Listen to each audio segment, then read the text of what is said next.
Matryoshka. Et donc, dans notre logique de sphère, on comprend bien que l'éducation des filles leur permet de continuer de rester à la maison, mais mieux. Et puis l'instruction des garçons leur permet d'avancer encore mieux dans la sphère publique et d'avoir des fonctions dans la cité, dans l'organisation politique. Mais donc, la liberté n'est pas gagnée pour autant, il y a quand même encore pas mal de terrain à conquérir. Alors oui, les filles ont commencé à glisser un soulier dehors avec Jules Ferry. Oui, 40-50 ans plus tard, 1924, elles passent le même baccalauréat que les garçons et se retrouvent à déambuler dans le quartier latin à l'image de Simone de Beauvoir qui arrive même deuxième à l'agrégation en 1929. Oui, on arrive à les appeler même des étudiantes, alors qu'avant, pour l'anecdote, les étudiantes, c'était un peu les grisettes, celles qui accompagnaient les étudiants, qui étaient un petit peu leurs compagnes du jour et de la nuit. Et encore oui, en 68, elles battent le pavé au même titre que les garçons, mais peut-être qu'on les retient moins dans l'histoire. Elles défendent leur corps, elles défendent leurs droits. Il y a le mouvement MLF, le mouvement pour la libération des femmes en France. Il y a ensuite, il y a quelques années, MeToo. Mais alors, du mégaphone qu'elles portaient dans les années 70 quand elles sillonnaient les rues, à la méga-toile qu'elles ont investie depuis quelques années, est-ce que les combats féministes font que la victoire est conquise? Réponse tout de suite. Il y a ce lent mouvement de conquête des femmes. Dans ce mouvement continu, il y a des moments d'accélération. Ça alors absolument. Et c'est pourquoi on parle de féminisme souvent avec le mot vague. Il y a des vagues féministes. Il y a des périodes où tout d'un coup, on voit les choses s'accélérer. Il y a aussi des coups d'accélération économique.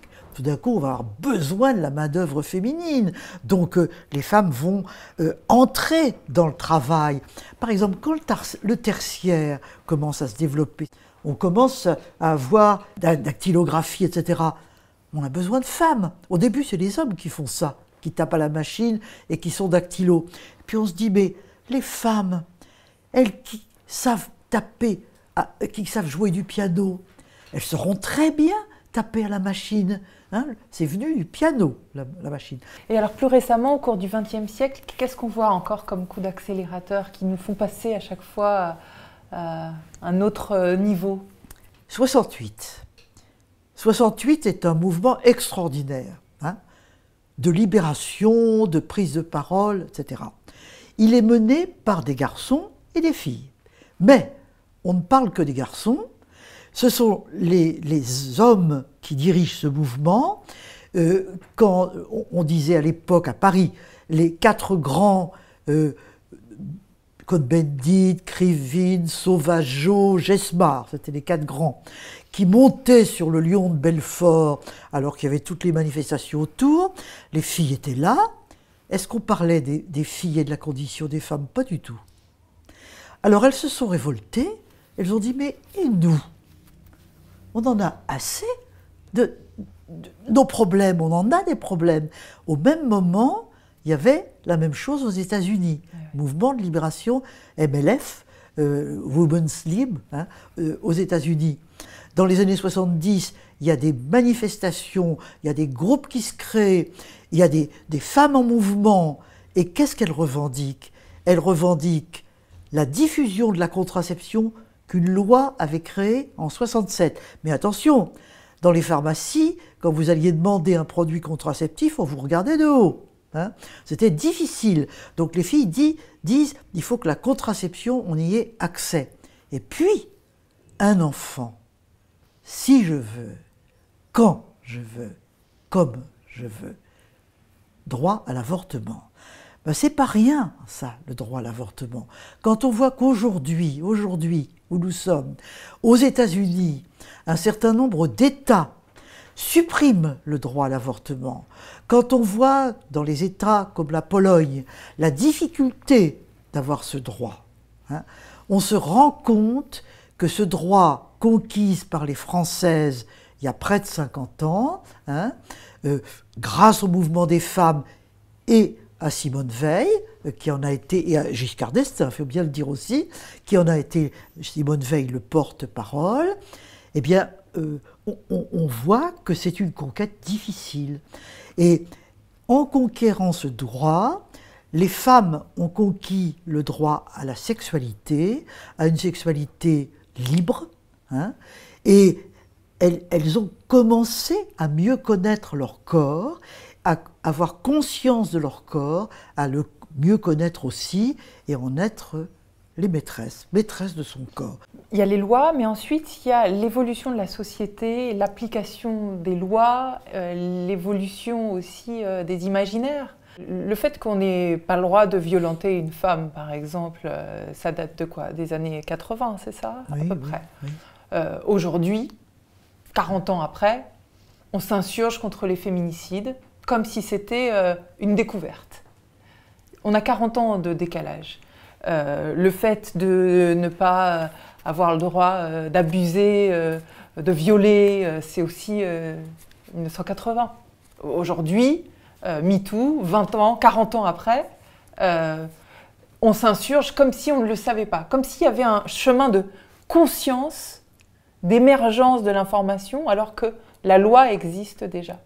Qu'est-ce qui se passe là? Est-ce que ces mouvements du privé qui devient vraiment étalé sur la place publique, est-ce que ça, grâce aux réseaux sociaux, grâce à des nouveaux outils, accompagne la réorganisation de la cité sur un plan politique? C'est très intéressant, MeToo. C'est très intéressant pour plusieurs raisons. D'abord parce que on voit que la frontière va encore plus loin. Les femmes de MeToo, certes, elles parlent de viol, mais elles parlent aussi de harcèlement. Hein. Elles parlent du geste déplacé, elles parlent du propos infamant ou graveleux, enfin, tout ce qu'elles ont à affronter dès qu'elles sont un peu sous la coupe d'un homme, ce qui était beaucoup le cas dans le milieu du cinéma. Hein. À l'époque de MeToo et évidemment bien avant, ce sont les producteurs tout de même, les hommes sont majoritairement, surtout à Hollywood, les producteurs de films, il n'y a pas beaucoup de femmes, et les femmes sont des actrices. C'est-à-dire que leur corps, eh bien, leur corps est à la disposition du producteur et du réalisateur pour faire tel geste, accomplir telle action, etc. Donc elles sont passives. Et les hommes, ils auraient pu se contenter de ça, c'est leur métier après tout, mais ils ont outrepassé cette frontière-là pour se les approprier pour eux. Alors, la conséquence, c'est que MeToo dit on ne veut plus de ça. Donc c'est l'intime, hein, c'est l'intime lui-même qui est maintenant géré par la loi. Ça, c'est une première chose. La deuxième chose, qui est étonnante et qui est liée au mouvement, aux réseaux sociaux, c'est le fait que ce n'est pas seulement des centaines de femmes, ce n'est pas des milliers, mais des millions de femmes qui ont repris les revendications de MeToo. Et j'aime beaucoup l'expression MeToo, hein, parce que moi, l'individu, femme que je suis, tous les autres, hein, moi aussi, moi et les autres. Moi je souffre, mais je ne suis rien sans les autres. Et ce que j'ai vécu, les autres l'ont vécu. Donc, MeToo, on est ensemble. Vous avez l'impression que ce qui s'est passé avec MeToo, ça aide à ce cheminement du privé, alors même de l'intime, là vous dites, vers la place de la femme dans l'espace public? Est-ce que ça raconte aussi autre chose de notre cheminement?